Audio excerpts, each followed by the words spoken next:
ত্রিভুবনের প্রিয় মুহাম্মদ এলো এ দুনিয়ায়।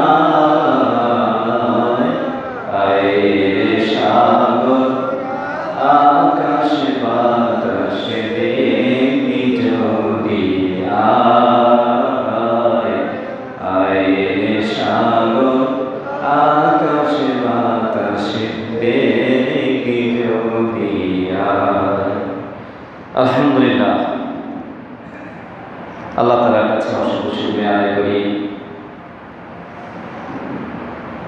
সৃষ্টির সেরা সাইয়্যিদুল মুরসালিন খাতামুন নবীয়্যিন হাউজে কাউসারের মালিক, একমাত্র সুপারিশকারী নবী, জন্মের মাস মাহে রবিউল আউয়াল, আজকে দ্বিতীয় জুমায় আল্লাহ আমাদেরকে মসজিদে আসার সুযোগ